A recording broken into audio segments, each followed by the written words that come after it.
11টা মাস ঠিক আছে, গুনায় গুনায় তুমি বরবাদ হয়ে গেছো। 11 মাস আমারে ডাকতে সময় পাও নাই, ঠিক আছে। এখন যদি ভুল বুঝতে পারো তো বান্দা ঠিক আছে, 11 মাস থেকে কমাইয়া আইনা আমি 1 মাস তোমার কাছে সুযোগ চাই। যা, 1টা মাস আমারে সুযোগ দাও, 1টা মাস গুনাহ ছেড়ে দাও, 1টা মাস আমার হুকুমগুলো পালন করো। আমি 1 মাসেই লাআল্লাকুম তাত্তাকুন মুত্তাকি বানিয়ে দেব, জান্নাতি বানিয়ে দেব। তবুও যদি কদর না করো তো আল্লাহর নবী বলছেন, জিব্রাইল এই জন্য রমজানের লাস্টে আইসা জিব্রাইল বলছে, ইয়া রাসূলুল্লাহ, এত বড় রমজান পেয়ে ইফতারের নেকি, সেহরিতে নেকি, তাহাজ্জুদে নেকি, তারাবির 20 রাকাত নামাজে নেকি, শেষ দশকের এতেকাফে নেকি, সবে কদর তালাশ করার দ্বারা নেকি, জিকির করার দ্বারা নেকি, তেলাওয়াত করার দ্বারা নেকি, দোয়া করার দ্বারা নেকি, কাউকে সামান্য ইফতার করাইলো নেকি, এরপরে একটা নফল একটা ফরজের সমান, একটা ফরজ 70টা ফরজের সমান। এক রমজানের প্রথম দশক রহমত, মাঝখানের দশক মাগফিরাত, শেষ দশক জাহান্নাম থেকে নাজাত। আল্লাহ বলেন জিব্রাইলের মাধ্যমে, নবী এত কিছু দিয়াও যেই বেঈমান রে মন গলাইতে পারলাম না, তারে আমি ভালো করাইতে পারলাম না, আমার দিকে ফিরাইতে পারলাম না, তার উপরে আমি আল্লাহর লানত, আমি ফেরেশতারও লানত। তো নবী বলে আমিন, হ জিব্রাইল, আমি মুহাম্মদেরও লানত। যা, তোর উপরে খোদার লানত করুক, তোর উপরে আল্লাহর লানত করুক তোর উপরে। এই জন্য রমজানের শেষ দশকে আইসা জিব্রাইল বলে যায়, এত কিছু দিয়ে কোনোভাবেই বেঈমানের মন গলাইতে পারলো না। ওই বেঈমানের ফিকিরে একটা, কিসের রোজা, কিসের হালাল হারাম, ওর জুতা দরকার, ওর জামা দরকার। ওই মহিলা ওই অসভ্য বেপর্দা নারী, তার কথা হলো কি আর কিতা রহমত কারে হুনা, আমি রহমত মাগফিরাত নাজাত দিয়া আমি কিতা করব? আমার দরকার জুতা, আমার দরকার নতুন শাড়ি, আমার দরকার নতুন 3 পিস। এই জন্য 10 দিন 20 দিন পুরাটা রমজান বাজারে বাজারে মার্কেটে মার্কেটে ঘুরে, দোকানে দোকানে ঘাম বাইয়া বাইয়া পড়ে। ইফতারির টাইম হয়ে গেছে, এখনো কেনাকাটা শেষ হয় না।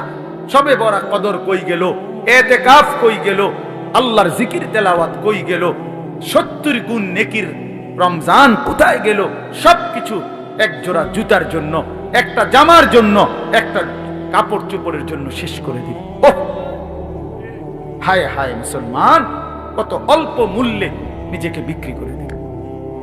আখিরাতটা কত, আল্লাহর এতগুলো নিয়ামত, আল্লাহর এতগুলো অফার প্রত্যাখ্যান করে।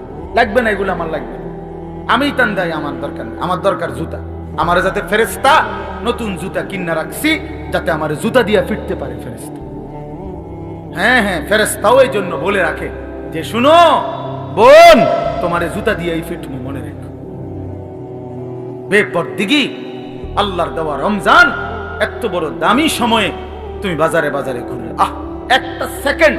আমার শায়েখ আল্লামা মুফতি মুশতাকুন নবী সাহেব হুজুর বলে, হায় মুসলমান, রমজানের এক একটা সেকেন্ড ছিল হীরার মতো, মণি মুক্তার মতো।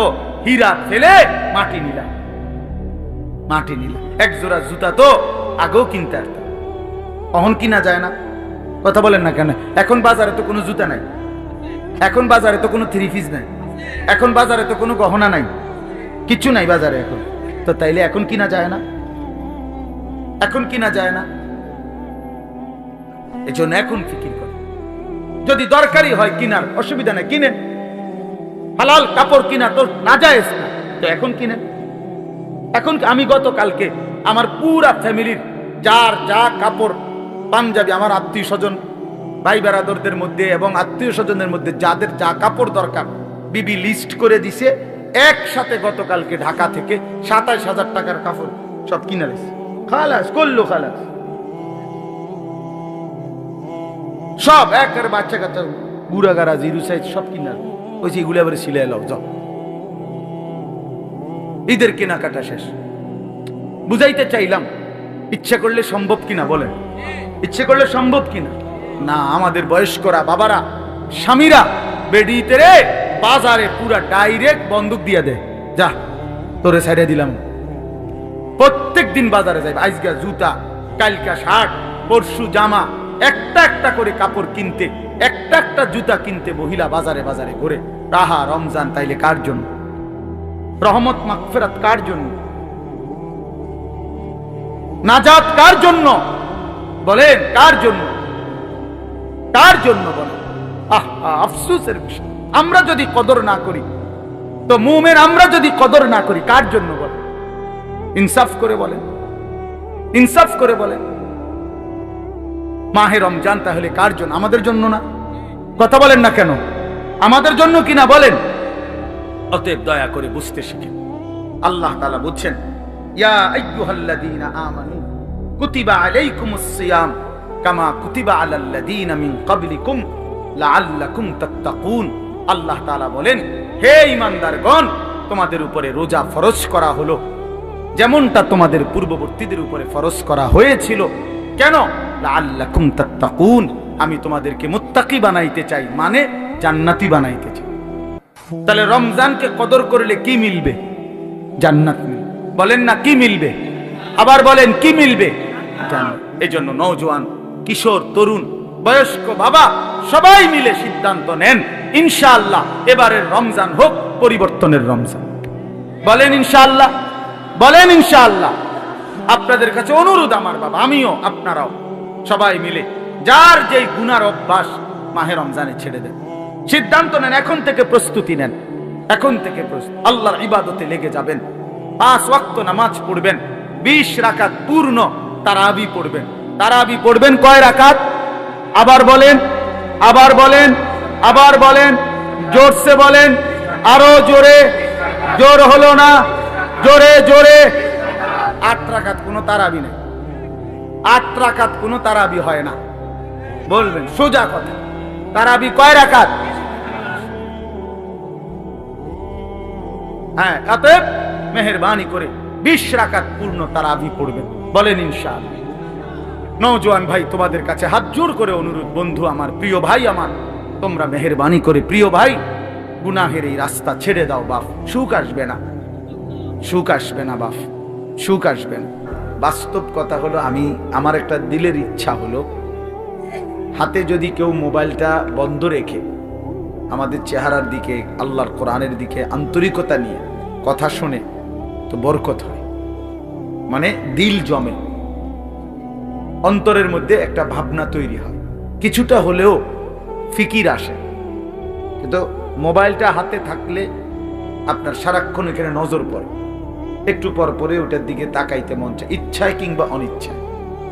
ভেতর থেকে বারবার এই কথাটা মনে আসে যে আমার মোবাইলটাতে উঠতেছে কিনা, ঠিক মতো আসতেছে কিনা, একবার বড় করে, ছোট করে, আগায়, ফিচায়। এই কারণে বেচারার আর মোবাইলে ঠিক আছে, কিন্তু নিজের জন্য, নিজের দিলের মধ্যে কিছু আর আসে না, অন্তরে কিছু জমে না। এই জন্য আমি বিষয়টা একটু কঠোরভাবে বলি যে অল্প হোক, আধা ঘন্টাই শুনেন, 1 ঘন্টাই শুনেন, মনোযোগ দিয়ে শুনেন, তাইলে দেখবেন জিন্দিগি ধীরে ধীরে পরিবর্তন হয়। বয়স্ক অনেক লোক আছে যাদের অনেকের অভ্যাস এরকম যে জুমার নামাজের দিন বয়ান হয়, উনি বসে বসে জুরায়। এই চাচারা কখনোই বদলায় না, যেমন আছে এমনই পড়ে থাকে। বিড়ি খায় তো বিড়িয়ে খায়, চা দোকানে আড্ডা দেয় তো আড্ডাই দেয়, টেলিভিশন দেখে, নাচ গান দেখে, তো এই বদভ্যাস 60 বছরও আর ছোটে না। কথায় কথায় গালিগালাজ করে, তো এই বদভ্যাস আর ছোটে না। কেন? আল্লাহর কথার প্রতি আন্তরিক না। নয়তো 30 বছর জুমার বয়ান শুনবার পরে একটা মানুষ তো পরিবর্তন হওয়ার কথা। 40 বছর, একটা বছরে 52 সপ্তাহ। খেয়াল করে দেখেন যে 52 সপ্তাহ এক বছরে মোট, প্রতি মাসে 4টা সপ্তাহ, তাহলে 4 12 48, আর 4টা মাস প্রতি বছর, আর অতিরিক্ত একটা জুমা আছে, 5টা জুমা, তাহলে 48 আর 4 কত? 52 জুমা। তাহলে 52 জুমা আপনার মহল্লায় আল্লাহর কথা হয়, কোরআনের কথা হয়, আপনার কি কোনো পরিবর্তন হওয়ার কথা না? 30 বছরে এবারে 52 দিয়ে পূরণ দেন, কতগুলো বয়ান হল। তো এরপরেও যদি একটা মানুষের স্বাভাবিক কিছু বদভ্যাস না ছুটে তা আপনি কি শুনলেন, কি বুঝলেন, কি বুঝলেন? 30 বছরও আপনি এটা বুঝছেন না যে বিড়ি সিগারেট খাওয়া একজন মুসলমানের জন্য উচিত না। এটা আপনি তোলে আর বুঝবেন কখন? আপনি বুঝি 50 বছরও বুঝলেন না যে গালিগালাজ করা মুখ দিয়া এটা গুনাহ। এটা আপনি বুঝছেন না। এটা আপনি কি বুঝলেন চাচা? বলেন, ইনসাফ কি বলেন? 50 বছরও আপনি বুঝলেন না যে চা দোকানে এই যে নাচ গান নর্তকীর ছবি নাটক সিনেমা চলে টেলিভিশনে, এটা দেখা যে গুনাহ হারাম, এটা আপনি বুঝলেন না। তো আপনি কি ওয়াজ শুনলেন? এই জন্য বললাম আর কি, আসলে মূল কারণ হলো গাফেল। হয় বইয়া বইয়া পান খায়, জুরায়, জিমায়, এই সদবদ, অথবা আমলের আগেই ফেলে দেয়। বলে তো কথা তো হুননি, হুজুররা তো কয় ভালো লাগে, কয় কথা তো ঠিকই কয়, মানলে তো ভালো আসিল, পারি তো না, বা এটা কইয়ে উড়াই দিল আর কি, মানে এটাকে ফেলে দিল আর কি। এটা কথা বলো মিয়া, আপনি পারবেন না অথচ আল্লাহ আপনারে করতে বলছে, তো এটা তো জুলুম। আর আল্লাহ তো এমন জুলুম করতে পারে না। কোন বান্দা পারবে না অথচ তাকে আল্লাহ তাআলা সেই হুকুম পালন করতে বলছেন, এটা কি জুলুম না? কথা বলেন না কেন? এটা জুলুম কি না বলেন? আমি বাঁকাই হইতারি না, আমনে আমার এখন রুকু দিতাম, তো এটা জুলুম না? আমি নিচের দিকেই যাইতারি না, আমনে আমারে বলেন সেজদা দিতে, তা আমার উপরে এটা জুলুম হবে না? তো আল্লাহ তাআলা আমাদেরকে রুকু দেওয়ার সেজদা দেওয়ার তৌফিক যোগ্যতা দিছে কিনা? তো জুলুম করলো বলেন? আমারে বলছে রাস্তার নারী দেখলে চোখ নিচের দিকে নামাই নিতে, এখন আমার চোখ নিচের দিকে নামে না, ঘাড় বাঁকা হয় না, তখনই না আমি বলতাম যে আমার উপরে জুলুম করছে। এখন আমাদের ঘাড় নিচের দিকে নামানো যায় কিনা? তো তাইলে অসম্ভবের কি? আমারে সুদ হারাম করছে, তো আমার জন্য কি ব্যবসা বা উপার্জনের বৈধ কোনো পন্থা রাখে নাই? কথা বলেন তো। তাহলে সমস্যা কোথায়? কোনখানে আটকাই গেলেন? আপনি পারেন না দিয়ে কইলেন কিতা পারেন না? আপনি কি বিড়ি খানা ছাড়তারেন না? আপনি ডাক্তার বললে ডায়াবেটিস রুগী, 30 বছরের অভ্যাস, যে বেটার চিনি ছাড়া চা খায় না, সেই বেটা চিনি ছাড়া চা খায় না, তো এটা ছাড়লেন কেমনে? 50 বছরের অভ্যাস মিষ্টি খাওয়া, এই লোকটা ছেড়ে দেয় না ডাক্তার বললে? দেখ আপনার ডাক্তার বললে মিয়া সামান্য দুনিয়ায় বাঁচার জন্য এত কিছু প্রিয় জিনিস ছেড়ে দিলেন, ডাক্তার বলার কারণে গরুর গোশত খাওয়া ছেড়ে দিলেন, অথচ আপনি জানেন ডাক্তারের আব্বাও যদি বাইকটা দেয় আমনেরে, তারপরও তো আপনি মরে যাবেন। মরবেন না? কথা বলেন না কেন? MBBS ডাক্তার যদি বাইকটা দেয় আপনার শরীরের ভিতরে, আপনি মরতেন না? তো তাইলে এরপরও তো আপনি নিশ্চিত মৃত্যু আমাদের আসবেই। শতবার সেফ থাকলেও, শরীরের 1000 কোটি যত্ন নিলেও, 100 ডাক্তারের প্রেসক্রিপশন পরামর্শ মেনে চললেও মৃত্যু কি হবে না? তো তারপরেও তো এগুলো ছেড়ে দিলেন, তো জাহান্নামের ভয়ে গুনাহ ছাড়বেন না কেন? আল্লাহর নাফরমানি ছাড়বেন না কেন? আল্লাহর ভয়ে বিড়ি খানা ছাড়বেন না কেন? জাহান্নামের ভয়ে টেলিভিশন দেখা ছাড়বেন না কেন? জাহান্নামের ভয়ে গালিগালাজ দেওয়া ছাড়বেন না কেন? বলেন, ইনসাফ করে বলেন। এই জন্য বাপ মূল বক্তব্য এই কথাটা যে মনোযোগী হওয়া দরকার, আন্তরিকতা নিয়ে শুনলে। ওই ভাই তোমরা এনে দাঁড়ায় আছো কি বুঝে? এই ছেলেরা ওখানে বসো, যাও যাও, যে দূরে শোনো ভাই, বসে শোনো। তাহলে এই জন্য বললাম আমি আপনাদের কাছে আমার অনুরোধ, প্রত্যেকেই দেখেন, আমরা এটা যৌক্তিক কথা হলো যে আল্লাহর কোরআনের প্রতি আন্তরিক না হলে জিন্দেগি বদলাবে না। আপনি পারতেন না, এত সোজা না। কোরআন শরীফে স্পষ্ট আয়াত আছে, ওয়ালাউলা ফাদলুল্লাহি আলাইকুম ওয়া রাহমাতুহু মা যাকা মিনকুম মিন আহাদিন আবাদা। সাংঘাতিক আয়াত।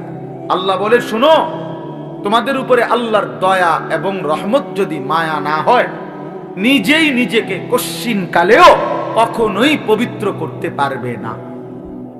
কোরআন শরীফের আয়াত। আপনি নিজে নিজে করবেন আমি ভালোই যাবো, জি না, এত রং না, ভালোই যাও। নষ্ট হয়ে যাওয়া সহজ, ভালো হয়ে যাওয়া কঠিন। কথা বোঝেন না? কথা স্রোতের সাথে ভেসে যাওয়া এটা সহজ, কিন্তু স্রোতের প্রতিকূলে উল্টা দিকে দাঁড়ায় থাকা কঠিন। কঠিন। এই সমাজের প্রত্যেক ঘরে টেলিভিশন চলতেছে, আপনিও টেলিভিশন চালান, এটা তো সহজ, কিন্তু না চালানো এটা তো কঠিন। কথা বুঝেন নাই আপনি? না চালানোটাই না কঠিন, উল্টাটা কোনো কঠিন, মানে টিকে থাকা। এই জন্য আল্লাহ এটা বলছে, বান্দা নিজের কি পায়ে লাগে তো নিজের যোগ্যতায় পারবা না, নিজের যোগ্যতায় পারবা না। মা যাকা মিনকুম মিন আহাদিন আবাদা, আল্লাহ বলে বান্দা নিজেকে নিজে পবিত্র করতে কখনোই পারবা না যদি আল্লাহর দয়া না হয়, আল্লাহর মেহেরবানি যদি না হয়। ওয়ালাকিন্নাল্লাহা ইউযাক্কি মান ইয়াশা, আল্লাহ বলেন বরং আল্লাহই যাকে ইচ্ছে করেন তাকে পবিত্র করে থাকেন। আল্লাহ করেন এটা, আল্লাহ করে, আল্লাহ করে, আল্লাহ করে। গুনাহ থেকে বেঁচে থাকার জন্য আল্লাহর তৌফিক লাগে, আল্লাহকে সেজদা করার জন্য আল্লাহ তাআলার তৌফিক লাগে। মালিক দয়া না করলে হয় না, আল্লাহ রহম না করলে হয় না। নবী সাল্লাল্লাহু আলাইহি ওয়াসাল্লাম 5 ওয়াক্ত নামাজের পরে দোয়া করতেন, আল্লাহুম্মা আইন্নি আলা যিকরিকা ওয়া শুকরিকা ওয়া হুসনি ইবাদাতিক। 3 বার বলতেন প্রত্যেক নামাজের ফরজের পরে। নবীজি এই দোয়াটা 3 বার বলতেন যে আল্লাহ আমি আপনার জিকির করতে চাই, আপনার শুকর আদায় করতে চাই, আপনার ইবাদত সুন্দরভাবে করতে চাই, আপনি সাহায্য করেন। এই যে আল্লাহর কাছে চাইতে হয়, আল্লাহ আমি সেজদা দিতে চাই ঠিক মতো, রুকু দিতে চাই সুন্দর মতো, কোরআন পড়তে চাই সুন্দর মতো, আপনাকে মানতে চাই সুন্দর মতো, আপনাকে ডাকতে চাই দিন রাত। আল্লাহ আপনার শুকর আদায় করতে চাই, আপনি আমারে তৌফিক দিন, আপনি আমারে তৌফিক দেন। আল্লাহ যোগ্যতা না দিলে বাপ পারবেন না, পারবেন। আমি একবার পাও ভাঙছিল 2021 সালে, 6 মাস আমি মাটিতে সেজদা দিতে পারি নাই, বসে বসা ইশারা রুকু সেজদা করতে হয়েছে। তো এই যে আল্লাহ তাআলা তৌফিক ছিনাই নিল, তা আমার কোনো ক্ষমতা ছিল সেজদা দেওয়ার? কথা বলেন না।